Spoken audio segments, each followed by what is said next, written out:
Жогорку кеңештин орду жоголгондо мамлекеттик структуранын ичинде, мамлекеттик башкаруу системасында жогорку кеңештин орду жоголуусун ушуга алып келет. Башында эле мындан бир жогорку кеңеш жаңы жумушун баштаганда мен айтпадым беле, жогорку кеңештин өзүнүн бир кубаттуу, белдүү, сабаттуу, күчтүү, туруктуу, принципиалдуу позициясы болбосо, жогорку кеңеш мамлекеттик башкарууда өзүнүн ордун жоготуп алат дегендей.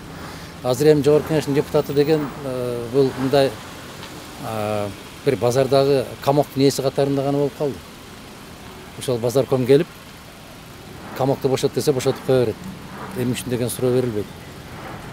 Биринин артынан бири кетип бараткандыгы бул Кыргызстанда толук түрдө мыйзамсыздык жана диктатура орноп баштады деген белгиси. Анан эгерде кандайдыр бир күнөөлөр болсо, башкалар болгон болсо, эмнеге баары жабык да. Bir eşikten girip çıkışat dagы, эртесинде чыгып өз эрки менен жазып коюшат да. Ошол өз түшүнүксүз. Абдан мен үчүн мисалы ал түшүнүксүз нерсе.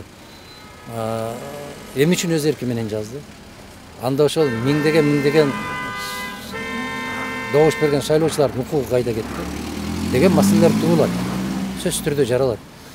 Анан кесиптештер кетип атат. Эмне үчүн кетип баратасыңар деп кызыккан жогорку кеңеш жок. Кызыктуу да.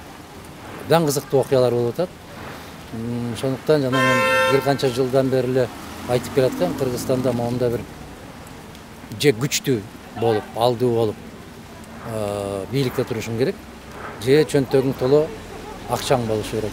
Ошондо сен укугуң да болот, ошондо чындык сен тарапта дагы болот. Же бийлигиң, же байлыгың болбой турган болсо, Кыргызстанда мыйзам деген түшүнүктү унутуп коюшубуз керек болуп калды.